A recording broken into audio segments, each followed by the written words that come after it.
Bem-vindo ao Podcarro Drops. Tudo o que você precisa saber sobre carro em 30 minutos. Hoje, com Rodrigo Tavares.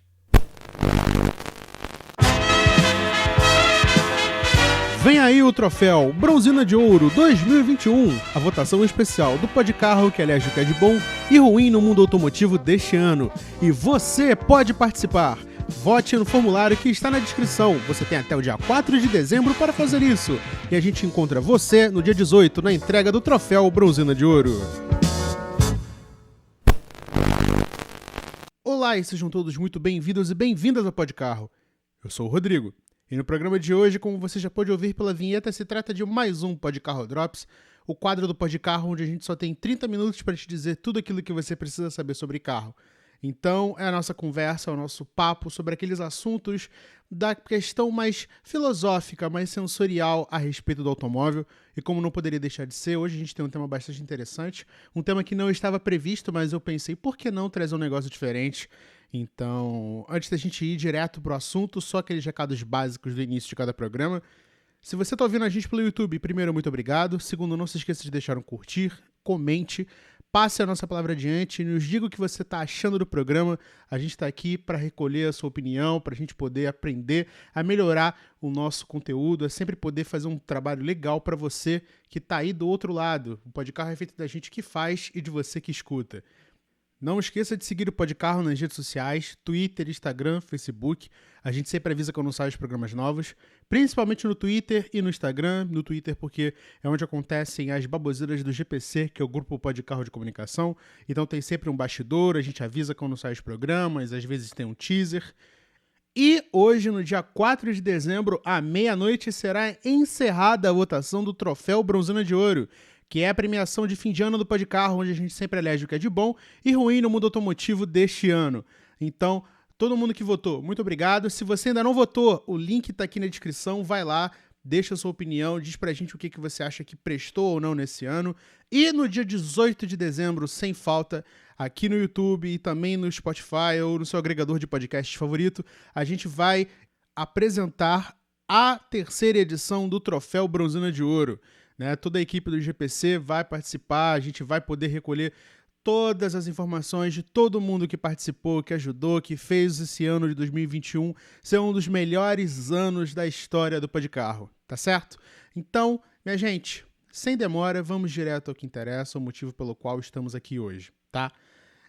Eu tava pensando em fazer uma coisa diferente, afinal de contas o Drops, ele é uma conversa minha com vocês, e a princípio eu ia fazer uma coisa um pouco mais séria, mais temática, falando sobre os absurdos que são esses carros novos que custam praticamente 100 mil reais à torta direita. Inclusive, é um dos concorrentes ao prêmio de pior carro de 2021. Se você for lá na votação, você vai entender do que eu tô falando.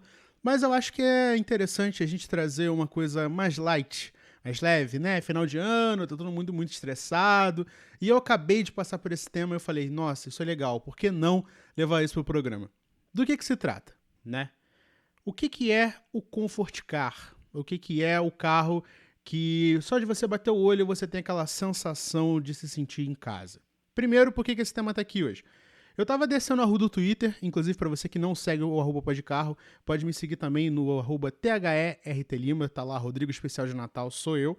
E eu tava descendo a rua do Twitter e encontrei um tweet da @JetaMK4, eu vou deixar o link aqui na descrição de novo, eu vou colocar aí na imagem para você que tá no YouTube, que falava a seguinte frase: qual é o seu Comfort Car? Aquele carro que te lembra infância, que transmite aquela sensação familiar, que você se sente em casa. E quando ela postou, ela sugeriu que fosse um Opala Coupé da última safra, né, o 4.1S, e um Jetta dos novos. E a princípio eu passei por esse tweet, já era bem cedo, acho que esse programa está sendo gravado à noite, eu passei por esse tweet, acho que era de tarde, e eu não tinha parado para ler, né? Às vezes você passa o negócio correndo, tá cheio de coisa para fazer, só aquela escapada rápida para ler um tweet ou outro. Aí eu voltei e fui olhar os replies, né, os tweets com comentário.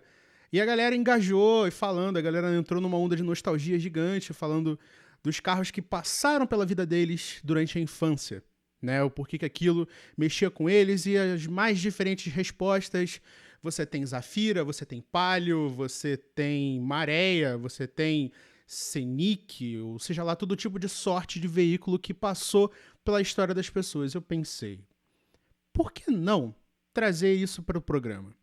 Eu gosto muito de história e gosto muito de relembrar histórias automotivas que aconteceram comigo. É por isso que eu tenho um canal no Medium, onde eu escrevo minhas crônicas automotivas. Inclusive, sobre um dos carros que eu vou falar hoje aqui, eu já fiz um texto sobre, que é super bacana, né? E por que não contar a história da garagem da minha família, né?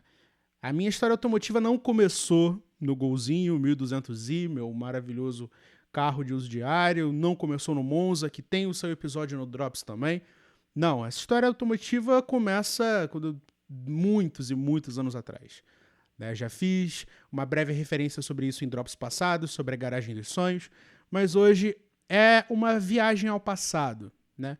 Uma releitura de tudo aquilo que forma a gente enquanto entusiasta automotivo, enquanto autoentusiasta tanto faz. E por que não falar desses carros que passaram pela minha história? É óbvio que eu não estaria aqui hoje, não teria esse programa, não teria gosto por carros, não teria esse desejo de contar ao mundo o porquê que o carro é importante, se não fosse por causa da minha mãe, né? Essa pessoa super especial que basicamente colocou essa família sobre rodas e por que não pavimentou o meu desejo de ter um automóvel, né? Inclusive, mãe, se você estiver ouvindo, forte abraço. E além do momento de gratidão pelo fato de ter sido apresentado ao mundo automotivo por causa dela, e também por causa do meu pai, mas em especial a ela, fica a lembrança de todos esses veículos que passaram pela minha vida e que fizeram parte da minha história e construíram essa pessoa automotiva, né, sedenta por automóvel que eu sou hoje. Se eu tivesse que voltar no tempo, né, e eu vou tentar fazer isso da melhor maneira possível, eu estaria dizendo com todas as letras a certeza absoluta que essa família foi regida quase que 90% por Chevrolet. É óbvio, eu não escondo isso de ninguém, eu gosto bastante de GM. Depois que a gente adquiriu o Monza, então esse negócio aflorou, que foi uma beleza. Mas eu não sou um cara de uma marca só. Eu gosto de Volkswagen, eu gosto de Ford, eu gosto de Fiat, eu gosto de GM, eu gosto de Ásia, né? Eu gosto de Towner, né? Então não dá pra falar muita coisa, que é basicamente uma Kia, mas tanto faz. Ou um Daihatsu, se você for maluco por JDM. Mas enfim, não nos atentemos muito a isso. Existiram muitos Chevrolets durante a vida automotiva desta família, tudo começando lá em 1988, quando minha mãe comprou o primeiro carro dela, um Chevette 79. Eu acho que foi. Eu preciso confirmar isso com ela depois. Que eu vou até colocar a imagem aqui no YouTube para vocês verem. E aquilo ali foi o primeiro carro dela, foi o carro que ela comprou com o próprio dinheiro, que construiu toda a sua vida ao redor daquele carro. E com o passar do tempo, aquele carro foi se tornando uma das muitas histórias contadas na família, né? De todos os perrengues, do fato de que era uma gambiarra ambulante, porque é um carro usado, nos anos 80, num Brasil de extrema maracutaia automotiva, não há de se imaginar que um carro desses fosse bem cuidado. E de fato não foi. E hoje ele aguarda ser tomado pela natureza em algum desmanche aí do estado do Rio de Janeiro. Mas enfim. Vamos avançar um pouco a história e ir direto para o ponto onde eu comecei a me dar por gente em termos de gostar de automóvel. É óbvio que se eu tivesse que fazer uma cronologia, eu teria que colocar também o Gol 97 que a minha mãe teve e eu destruí. Eu vou deixar o link aqui no Medium para quem quiser entender por que eu destruí esse carro, com 6 anos de idade. Mas enfim, tudo começou. Eu comecei a me interessar por automóvel no longínquo ano de 2002. Já tem muito tempo. Era um Brasil diferente, era um Brasil do futuro governo Lula, a economia ia bem, o Brasil estava para ganhar o Penta, né? Acho que foi em 2002. Foi 2002. Então, as coisas iam bem e para uma família que vivia com carros usados, era chegada a hora de ter um carro 0 km. Minha mãe não pensou duas vezes, foi lá e depositou o dinheiro suado dela num Corsa Classic. Se eu bem me lembro, cor prata, eu acho que era prata Polaris, não sei.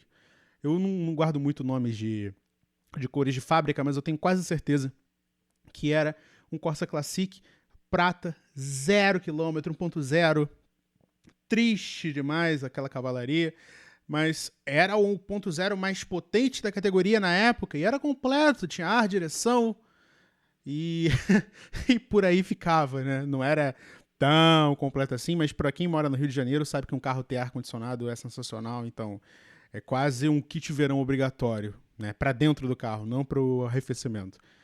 E aquele carro ficou anos aqui em casa. Era o daily da família, era o carro que levava a gente para outros estados, que fazia as idas no supermercado, me levava para a escola. Quantas e quantas vezes eu não fui para a escola naquele carro? E era um carro muito valente, apesar de básico, né? Era básico de tudo. Roda, calotas e... Enfim, era um carro básico, um GM de entrada. É a primeira relação da família com o GM desde 1988, quando foi comprado o Chevette. E aquele carro ele pavimentou uma estrada de vários Corsas que passaram pela família nos anos subsequentes. Aquele carro aguentou de tudo, viagens para Minas, visitar parentes, idas à praia, quase acidentes, até que um dia, numa dessas oficinas da vida para fazer alguma manutenção, um dos ajudantes de um dos mecânicos achou que seria de bom tom acelerar com o carro dentro da oficina fechada e bateu com o carro no muro da oficina. E aquilo deixou a família muito, né, transtornada. Não foi um acidente grave, mas obrigou a frente a ser refeita, talvez um para-choque novo. E uma coisa que eu lembro até hoje. Os Classics do ano de 2002, 2003, por aí, eles já não tinham aquela grade navalhada, né, que parece aquelas grades de proteger varanda de apartamento. Ela não é como se fosse uma malha. Ela era uma linha única. Eu vou ver se eu consigo colocar a imagem no YouTube pra galera poder se situar melhor. Mas era uma grade que era uma linha simples, o logo da GM naquele aro cromado e só. E não havia aquela grade para comprar em lugar nenhum, né? E na concessionária eram os olhos da cara. E meu pai comprou uma grade original GM, só que do modelo antigo, acho que era do Corsa Millennium. E eu olhava para aquela grade, naquele carro que não era o ano daquela grade, eu ficava, isso tá errado. Detalhe, criança sem muito entender de carro, mas aquilo já me deixava perturbado, porque quando você começa a desenvolver o gosto por automóvel, você tem aqueles folders que você tira em concessionária, você vai na internet, você olha, e eu falava, pai, isso tá errado, pai, isso não é desse carro, pai, tira isso pelo amor de Deus. E eles não se importavam, porque o carro ia ser vendido em algum momento. Né? Então, para eles não fazia diferença, era a grade de Corsa, tá num Corsa e acabou. Mas não, aquela grade era para estar num Corsa Hatch, era para estar num Corsa Millennium, não era para estar ali. E vida vai, vida vem, aquilo ali ficou, o carro foi vendido, foi embora. E ali entrou o segundo Classic da família. Dessa vez, não mais um Corsa Classic, e sim, definitivamente um Classic. Eu lembro que a GM trocou o nome de Corsa Classic para Classic, na expectativa de que o cliente fosse, meu Deus do céu, é um veículo totalmente renovado. E não era nada disso. Era simplesmente o mesmo carro, desde os anos 90, com a grade diferente.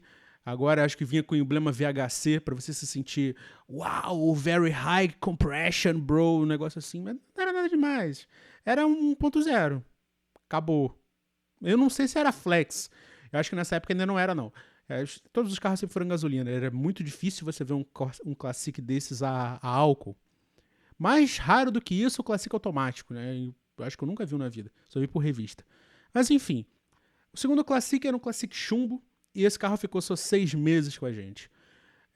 De alguma forma, a minha família estava cansada de passar tantos anos enclausurada dentro do Corsinha. Que não me levem a mal. Era um carro bastante robusto e só. Ele não era confortável. De maneira nenhuma. A ergonomia no Corsa é uma coisa triste de se pensar. Aquele volante torto, os bancos que não eram tão confortáveis assim. O dos anos 90 dá um pau nesse carro em termos de conforto. Eu acho que o dos anos 90 tem até banco de veludo, mas enfim, não vou confirmar porque eu não sei. Mas aquele carro não durou muito com a gente. Só durou 6 meses, não era nada uau, excepcional assim. E a família já realmente precisava de uma coisa maior. Porque eu tava crescendo, meus pais queriam viajar mais, e tava para sair uma novidade na GM, né? Minha família não era ligada a Celta, não era ligada a carro hatch, porque minha mãe falava, carro tem que ter porta-malas, porque eu não quero conviver com bagagem. E naquela época estava saindo o Prisma. O Prisma, para você que não sabe, é a versão sedã do Celta. Só que ele era 1.4. Então você tinha um ganho de cavalaria considerável em consideração ao Classic 1.0. E para minha família aquilo era essencial, porque a gente jogava muito estrada, muita ultrapassagem, muito cortar de caminhão, e com bagagem, e naquela época, acho que minha avó, que Deus a tenha, fazia muitas viagens com a gente, então fazia sentido ter um carro com uma capacidade de bagagem legal e para levar 3 adultos e uma criança. E era sensacional. Era um Prisma Joy ano 2006, 2007. Enfim, eu não lembro quando o Prisma saiu, mas eu lembro que era lançamento. A gente foi tirar esse carro na concessionária Cipan do Rio de Janeiro. Eu acho que essa concessionária nem existe mais. Acho que era ali... Não sei se era Nossa Senhora de Copacabana. Não sei, não existe mais. Concessionáriasfalidas.net. E era sensacional. Preto, Joy, básico. Mas era completo. Leia-se. Área de direção. E vidros. Né? Porque acho que nem travas tinha. Mas era aquela sensação de você ter um carro novo. E aquilo era muito legal. Você ir na concessionária e ficar entrando naqueles carros 0 km parados dentro da loja, as Zafiras, os Vectras, os Astras, voltar para casa abarrotados de folder de lançamento. Tá aqui, toma esses panfletos aqui, meu filho, vê se você cala a boca. E era maravilhoso, porque cada ida à concessionária era uma sensação de conhecer uma novidade, era tipo ir numa loja de brinquedos. E como eu já não era uma criança normal, que não era qualquer brinquedo que me chamava a atenção, a concessionária era o brinquedo master, né? Era o brinquedo a se ter, o carro era a aquisição do século para a família, né? Era o evento do ano. Você ir para a concessionária, ver aquele monte de carro novo, enquanto seus pais estão gastando 38 horas tentando negociar com o carro, com o Detran, com isso, com aquilo, você tá olhando tudo, tá aprendendo, tá absorvendo, e era mágico. Era simplesmente mágico, né? E aquele carro foi bastante... Foi uma alegria para a família, né? Acho que ele ficou com a gente uns 2 anos por aí, porque não era um carro legal, mas, de novo, minha família não aguentava mais ficar num sedã compacto, né? A família precisava de espaço. E até que um dia um cara com uma Kombi de entregas arrancou o para-choque dianteiro do carro, com o carro praticamente 0 km, e aquilo deixou a família completamente desgostosa do carro. A gente vendeu e pegou um carro que despertaria o ódio em muitos dos ouvintes. No Twitter é um carro terrivelmente mal recebido. Eu não entendo qual é a neura de vocês com esse carro, que é um carro que eu amo de paixão, que é a Chevrolet Meriva. Chevrolet Meriva Joy 1.8 2006. 2006. E não, 2006, tô maluco. 2008. 0 km, ar, direção, vidros e travas, aquele espaço interno animal. E eu enchendo o saco da minha mãe, pelo amor de Deus, pega a versão Max, porque ela tem aquelas bandejas tipo avião. E você, criança, você tem que ter bandeja tipo avião. Você tem que ter bandeja tipo avião no carro. Você precisa? Não. Você vai usar? Não. Mas você precisa dizer para os seus amigos de escola que você tem um jatinho particular. Aquilo era a mesma coisa que ter um jatinho particular. Era maravilhoso. Você, em hipótese alguma, seus pais deixariam você comer dentro do carro porque sabia que ia sobrar para eles para limpar o carro depois. Mas você precisava daquela mesa. Imagina poder desenhar enquanto você está viajando. Botar um livro, botar um videogame. Naquela época acho que eu tinha um PSP. Eu tinha um PSP. Não, mentira, foi depois. Mas imagina, você tem uma mesa. Você é um executivo com 10 anos de idade. Não importa. Era sensacional. E 12. Mas enfim, eu queria porque queria. O sonho da minha vida era que a minha família tivesse uma Zafira, só que a Zafira sempre foi uma coisa muito cara, né? E, enfim, não dava, somos 3 pessoas, não fazia sentido ter uma Zafira. Mas o sonho permanece. E aquele carro era maravilhoso, a potência, o espaço interno. Eu nunca me senti apertado naquele carro. A gente já viajou com 3 pessoas atrás e sobrava espaço. Você não tinha... O carro praticamente não tinha túnel central, né? Mesmo sendo tração dianteira. Ele não tinha um túnel central alto, que era uma coisa terrível em sedã compacto.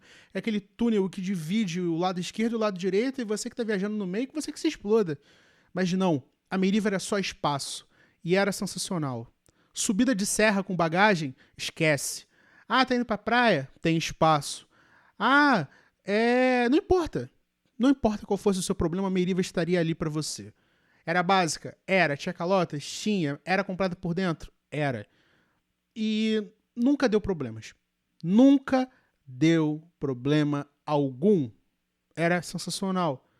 E era um carro que, se não fosse pelo fato de que estava ficando muito velho, né, na cabeça da minha família, um carro com 2 anos de uso e acho que 50 mil quilômetros, estava bastante já perdendo liquidez, né? Então ele tinha que ir embora. E aquilo gerou um debate na minha família gigante. Eu lembro disso nitidamente. Era 2010, início de 2011. A minha família precisava de uma minivan, um carro com espaço, e as opções do mercado eram terríveis. Você tinha de um lado Nissan Livina, que é um carro que na época eu achava interessante, mas hoje, já com a cabeça de uma pessoa decente, eu penso, meu Deus do céu, eu era burro, porque aquilo ali é horroroso. Peço desculpas a você, ouvinte, que tenha uma, mas eu sinceramente detesto aquele carro. Até porque basta você ver hoje pela quantidade de Livinas que sobraram, né? E a outra opção era o Fiat Idea. E eu nunca fui com a cara da ideia. Nunca. Não tenho nada para criticar, não acho feio, não acho bonito, mas aquele carro, o santo daquele carro nunca bateu com o meu. Então a gente estava sem opções. E o que aconteceu? Era 2010, entrando 2011, você tinha um lançamento que estava mexendo com a cabeça de todo mundo lá fora, e que quando chegou no Brasil, se não fosse por um monte de marketing de novelas e tudo mais, a minha família nunca teria descoberto. Kia Soul.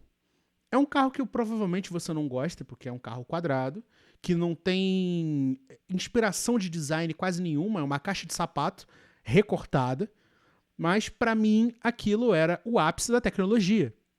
É um carro que tinha... Olha, para você ver como é que a gente era acostumado com pouco, né? O ápice da tecnologia para mim era o rádio estar integrado no painel. Foram anos e anos comprando carro básico, guardando o rádio para poder usar no carro seguinte. Quando aquele carro chegou, prata, com rodas aro 18, 0 km, sem placa, aquele rádio vermelho no painel, que não era mais um buraco e um porta-objetos embaixo, eu fiquei louco, eu fiquei maluco. Era como se a gente tivesse comprado uma Mercedes, uma BMW. Para mim, era o ápice do luxo, da sofisticação. Um carro que, se eu não me engano, na época era um carro de, sei lá, 60 mil reais. Um passo gigante comparado à Meriva, que na época era 40, se eu não me engano. E era uma coisa de louco. Você passava aqui no meu bairro, né, no Rio de Janeiro, as pessoas olhavam para aquele carro e ficavam atônitas, porque não tinham visto nada parecido com aquilo antes. E aquele carro mexia com a cabeça das pessoas. E foi assim com muito tempo, até que aquele carro acabou se perdendo num acidente, quase de um assalto. E a gente voltou para um carro pequeno, e que carro pequeno seria? Um Classic. Mas era o Classic chinês, e aquele carro era horroroso, acabou com a coluna da minha família, a gente não gostou. E logo a gente vendeu, pegou um Celta. O Celta era um carro muito valente mesmo. Vendemos, pegamos outro Celta, pegamos outro Soul, e este ficou com a gente por 9 anos, quase 9 anos, né? E era um carro excepcional. Salvou a vida do meu pai nesse acidente que a gente perdeu o Soul Prata, né? Então o preto basicamente carregou minha família por 8, 9 anos praticamente sem falhas. Era um carro muito bom de dirigir, 1.6 de duplo comando, bloco de alumínio, bom demais mesmo. Até que pegamos um segundo Celta, este também 2011, vermelho, ficou também 9 anos direto, sensacional, era basicamente voltar para aquelas raízes do Classic, é por isso que eu me sentia em casa, né? Mas essa história, eu não vou nem entrar nos detalhes dos carros que vieram depois, porque eu acho que eles merecem um programa só deles. Mas você se sentir em casa. E é essa sensação de ler essa rede de tweets, né? Eu até falei o arroba dela errado, peço até perdão. É arroba Jetta com 3 T's, MK4, tá? Então, já peço até desculpas pelo vacilo. Mas eu me voltei no tempo. Eu gostei de parar para pensar nos carros que mexeram comigo. E a Meriva mexeu muito, porque eu tava descobrindo o que era ter desempenho, espaço interno, boa qualidade de construção, você subir uma serra íngreme com bagagem passageiros e o carro não peidar, sabe? O Soul fazia isso também, mas o Soul, ele tinha problemas, né? Aro 18, pneu de perfil baixo, rodar não era bom, a ré tinha um barulho metálico horroroso que não era específico do carro, era específico da caixa, do design da Kia, né? Mas era um carro também excepcional. E hoje, conforme a gente vai envelhecendo, vai vendo esses carros ficarem baratos, a gente fica pensando às vezes, poxa, o meu eu, criança, se estivesse na minha idade agora e tivesse um dinheirinho, provavelmente compraria um carro desses e meteria um projeto incrível em cima. Eu não descartaria pegar um Classic dos anos 90, um GLS e fazer um Mini Vectra, sabe? Ainda inspirado na história do Alisson. Cara, seria incrível pegar uma Zafira, pegar uma Meriva, só pra deixar a galera louca da cabeça, e fazer um projetão nela, 1.8. Não tô nem aí, cara. Eu quero fazer. Eu gosto daquele carro, eu enxergo o potencial. E foi isso que essa thread me lembrou. São carros que fazem você se sentir bem, não pelo que eles são, mas pelo que eles representaram pra você. Né? Então, foi uma maneira legal de voltar no tempo, de enxergar a forma como esses carros afetam as nossas vidas. E são dessas pequenas coisas que fazem a gente botar aquela moedinha de fé na comunidade automotiva, né? Não são todos os momentos, tem momentos que a gente realmente quer explodir o site e mandar todo mundo às favas, mas são pequenos momentos que fazem a gente voltar no tempo e se sentir legal, então são coisas que valem realmente a pena a gente poder refletir e valorizar, né? E até porque não inspirar novas pessoas, porque esse programa também serve para isso. Então, eu peço até desculpas pro ouvinte se esse programa ficou meio rápido, meio corrido. As histórias estão meio curtas, afinal são só 30 minutos que a gente tem para te explicar as coisas. Mas guarde esses momentos automotivos, mesmo que você nunca tenha tido carro na sua vida, mas você um dia vai ter. E você tem que registrar. Eu não tenho muitos desses carros a gente quase não tirou foto, né? Eu acho que só tem foto do Corsa e eu não vou mostrar a foto do Corsa porque tem eu pequeno neles e não é uma imagem assim, é uma imagem bastante constrangedora. Mas é legal de se pensar que esses carros criaram histórias, criaram vínculos e de certa forma me fizeram interessado em automóveis da forma que eu sou hoje. Então, são coisas que você tem que guardar, tem que preservar e tem que incentivar também. Afinal de contas, carro você aprende o tempo todo, não dá pra você fugir, é uma realidade. Então, meio que obrigado por fazer voltar no tempo assim de uma maneira tão boa, né, tão sadia e de verdade. Eu espero que você, ouvinte, tenha aprendido, né, ou tenha pelo menos se dissociado da realidade um pouquinho, porque o mundo é realmente muito complicado. E a gente tem que viver desses bons momentos. Não tem que ficar preso ao passado, porque não tem o menor sentido. Mas querer mais, sabe? Tá reformando um projeto? Continua. Ah, tô juntando dinheirinho pra comprar meu carro. Você vai chegar lá. Ah, mas ainda tô no ônibus. Tenha paciência. Tudo tem o seu tempo, tudo vai dar certo. E eu tenho certeza, ainda mais pensando em final de ano, que a galera fica depressiva pra caramba, eu tenho que dizer isso pra vocês. Não desistam dos seus sonhos, tá? Porque tudo tem o seu tempo, tudo acontece no tempo que tem que ser. Não apressa, também não molenga, vai no seu tempo, vai dar certo. Carro é exercício de paciência, tanto para quem tem quanto para quem não tem. E é essa a lição que fica. Então olhe para o passado de uma maneira saudosa, respeitosa, bonita, porque é o que realmente importa. Então, minha gente, mais uma vez, obrigado pela sua audiência. A gente vai encerrando aqui o último Podcarro Drops do ano de 2021. Fiquem ligados, porque vem aí o Troféu Bronzina de Ouro, vem aí uma das maiores transmissões da história do Podcarro. Pode ser que venham até outras coisas antes aí, fica a critério da agenda, vamos ver se dá para fazer. Então, obrigado a você que esteve com a gente até aqui, o meu forte abraço e até semana que vem com mais um Podcarro. Tchau, tchau. Você acabou de ouvir Podcarro Drops, um quadro do Podcarro, seu podcast automotivo de baixo orçamento, disponível sempre no seu agregador de podcasts favorito.